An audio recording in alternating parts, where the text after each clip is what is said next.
विनोद मेघवाल, इनका सवाल ऐसा है कि स्त्रियों का जो शोषण बाबागिरी के जरिए होता है, ये शोषण का प्रमाण आज के जमाने में बढ़ा है, पहले से ज्यादा या कम हुआ है? अब इस सवाल का जवाब देना बड़ा मुश्किल है। मैंने तो अपने जीवन में इतना पढ़ते रहता हूं, पूरे दुनिया को जानने की कोशिश करते रहता हूं, लेकिन आचार्य अत्रे जी का लेख जो मैंने पढ़ा था 1980 79 80 में,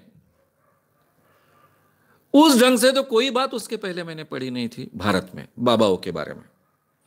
हाँ, इंग्लिश लिटरेचर का विद्यार्थी होने के कारण नन्स का कैसे शोषण यूरोप में होता है, वहां के काफी लेखकों ने ये बातें लिखी हैं, तो उसके काफ़ी रेफरेंसेस मेरे पढ़ाई में आते थे। तो मैंने उसकी जानकारी लेने के लिए उन लेखकों की मूल किताबें पढ़ी, उसमें से वो जानकारी प्राप्त हुई, ये पढ़ा था। लेकिन बाबा किस ढंग से स्त्रियों का शोषण करते हैं, इसके बारे में कोई जानकारी पहले किसी को नहीं थी। और मुझे लगता है मेरे पहले इतने बड़े पैमाने पर यह बात किसी ने रखी भी नहीं थी। आचार्य अत्रे जी का वो एक आर्टिकल, दिवेकर शास्त्री का वो एक आर्टिकल, इसके अलावा मैंने कभी कुछ पढ़ा नहीं इसके बारे में। शायद आपने पढ़ा हो तो मुझे रेफरेंस दीजिए, मेरे काम में वो आएगा। यानी बाबागिरी के जरिए इस ढंग से स्त्रियों का शोषण होता है, इसकी जानकारी पहले बहुत बड़े पैमाने पर नहीं थी। जो कुछ चंद लोगों को यह जानकारी प्राप्त होती थी, वो कभी हिम्मत नहीं करते थे उसके बारे में बोलने के। उसके पीछे दो कारण। बाबाओं के बारे में मन में जो डर है, उनमें आध्यात्मिक शक्ति है, वो मेरा बुरा करेंगे ये डर, या फिर अपने ही घर की स्त्रियां अगर उसमें एंटेंगल हो गई है तो प्रतिष्ठा खोने का डर। शायद इसलिए कोई बोलता नहीं था, बात नहीं करता था।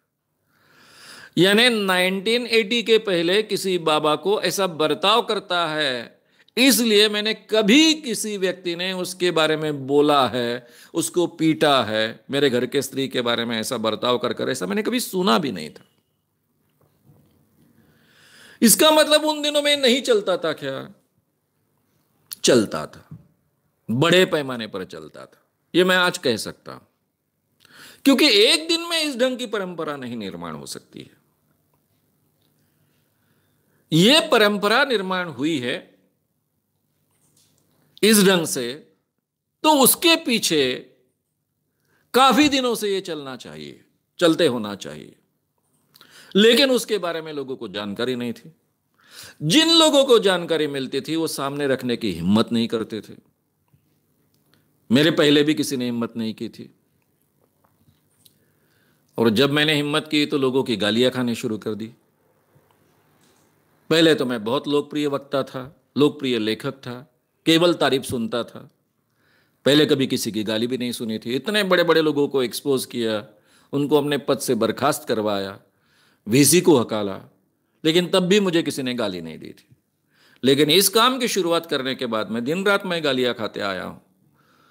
तो ये अगर मेरे जैसे व्यक्ति के बारे में होता है, तो जो एक आम आदमी होता है, जो खुद उस शोषण के आसपास का व्यक्ति होता है, या फिर उसी के घर के किसी व्यक्ति का शोषण होता है, तो कहने की हिम्मत कैसे करेगा?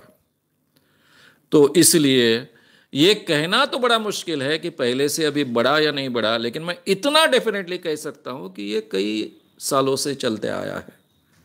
अभी इसके ओर हमारा ध्यान गया है, और अभी इलेक्ट्रॉनिक्स मीडिया होने के कारण बड़े पैमाने पर ये बातें, हालांकि इलेक्ट्रॉनिक्स मीडिया जो स्वतंत्र हुआ, भारत सरकार का जो टीवी था उसने कभी अंधविश्वास बड़े पैमाने पर फैलाने का काम नहीं किया, क्योंकि सरकार के जो भी सरकार की पाबंदी होती है, इसलिए वो काम नहीं कर पाए। उनको रोकना भी बहुत बड़ा आसान था। होनी अनहोनी नाम की एक सीरियल थी जो बहुत अंधविश्वास बढ़ा रही थी, हमने उसको रोका था। सरकार का टीवी होने के कारण ये पॉसिबल था। जब टीवी स्वतंत्र हुआ, अलग अलग चैनल्स आए, उन्होंने लोगों का अंधविश्वास बढ़ाने का काम बड़े पैमाने पर किया। 92 93 से लेकर तो करीबन अब तक वो करते आए, 5-6 साल पहले तक। अभी 5-6 साल हुए जो बाबाओं की इन बातों के बारे में भी बोलने लग गए, उसको एक्सपोज करने लग गए, इसलिए बड़े पैमाने पर ये बातें हमारे सामने आने लग गई।